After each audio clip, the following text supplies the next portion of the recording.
Video letter is for my mom and dad.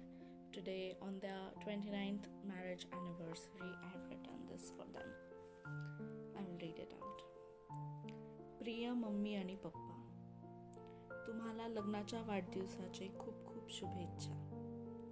मी हा video letter तुमच्यासाठी as a gift बनवला आहे. या लेटरद्वारे मला तुम्हाला थँक्यू म्हणायचे आहे. तुम्ही आमच्यासाठी आजपर्यंत जे काही सॅक्रिफायसेस केले आणि जे काही करत आहात त्याबद्दल मी तुम्हाला मनापासून थँक्यू म्हणते. आमच्याकडून काही चूक झाली असेल तर आम्हाला माफ करा. आज तुमच्या 29th लग्नाच्या वाढदिवसानिमित्त मला एवढेच म्हणायचे आहे की तुमच्या प्रेमाने